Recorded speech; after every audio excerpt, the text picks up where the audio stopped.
started. All right, so today I'm going to talk about Dr. Seuss, the beloved children's book writer, author. That's the word. um, so, what do y'all already know about Dr. Seuss? Well, I know there was a Netflix adaptation of Green Eggs and Ham Mm-hmm. that came out. Yeah, but I don't think that really had much to do with himself. I guess I don't know. Do either y'all do any of y'all have any prior knowledge about anything he does or did or no? Okay. Well then, I'll get. I guess I'll get to explain some fun facts about him. Mhm. So, one interesting one that I really like to begin with is that his original pen name was not actually Dr. Seuss, or at least it wasn't pronounced like it. It was pronounced Dr. Seuss, which is a German pronunciation, and it's just a fun little fact about him. He actually didn't start writing children's novels until after World War One, or not World War One, World War Two, in which he started being a political cartoonist and animated things for the U.S. military, which I find fun. Mhm. Um, yeah, we might want a bit of interaction to keep things entertaining Oh. here, y'all. I'm not trying to push the script here or anything, but having just one person talk to a group of four people doing nothing Yeah. might not go so well. I was about to say something stupid like soy sauce, Dr. Soy's. Yeah. Okay. Well, I mean, yeah.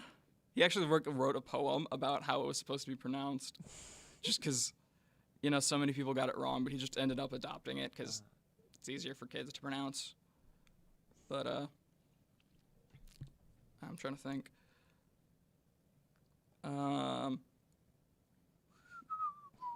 So actually, before any movies about his stuff came out, he was a writer for a movie during 1947,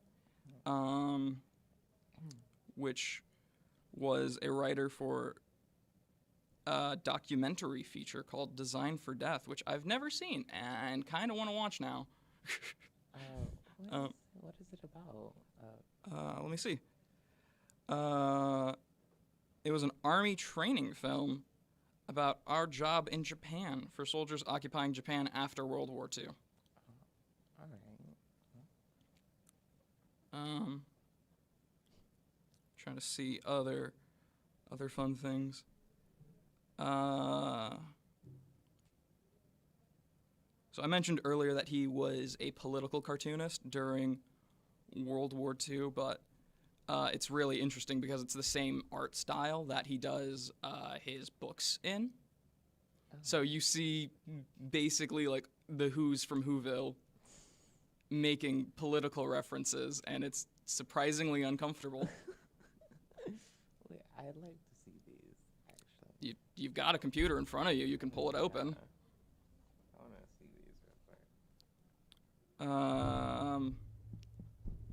Yeah. As World War II began, he turned to political cartoons and drew over 400 in 2 years as a cartoonist for the New York City Daily Paper. His political cartoons denounced Hitler and Mussolini, obviously, and were highly critical of the non-interventionists. So he was on the side pushing for us to fight in World War II. Let's see.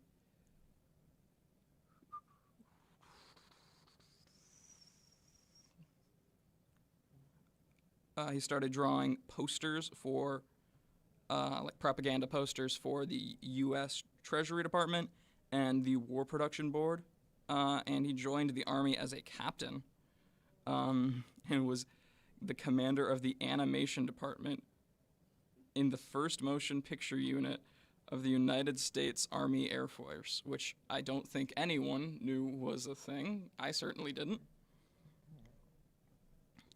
now I'm seeing a picture of some waiter. You might want to move your microphone so that when you yeah. turn down, it doesn't do that to you. Yeah. I'm just seeing some picture of a waiter on this. I don't know what to call this. Oh, I forgot the name. Cannon. Yeah, this cannon, and it has something says destroy Hitler. I mean, love that, honestly. Very lovely. Yeah, and see, like that's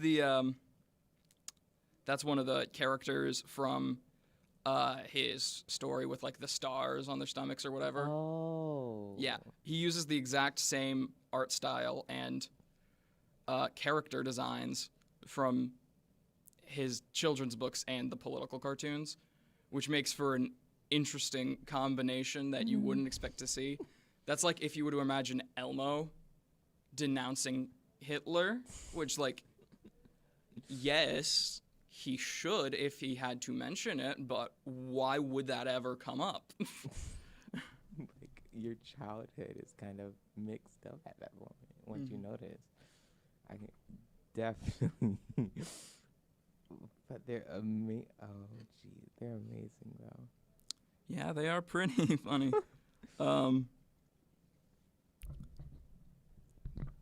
Yeah, I'm trying to find some other fun facts. I probably should have actually written a script for this instead of just looking at Wikipedia.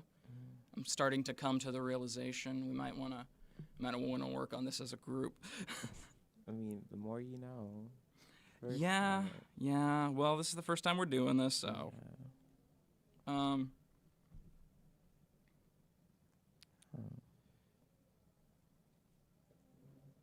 He's written more than 60 books over his career, which is more than I think a lot of children's authors can say, or at least the good ones.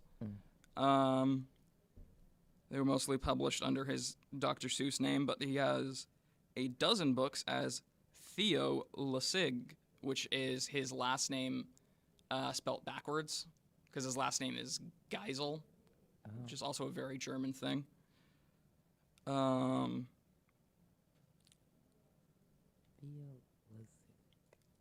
Yeah, don't try to think it out. You're not going to get it without seeing it. Trying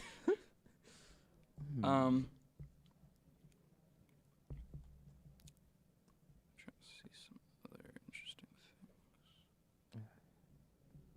So whimsical too. Yeah, his artwork is really fascinating.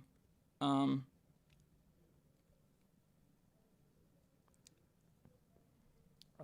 something that I just remembered. There was, well, I don't think he was there to see it, but there was a movie, some live action movie where the cat looks so realistic. I need to see this. Are you talking about the who's the guy that plays Austin Powers? Isn't it like Michael Myers or something like that? I don't know. I know a lot of obscure facts. Don't try to question it. It just happens. You're talking about like the live action one?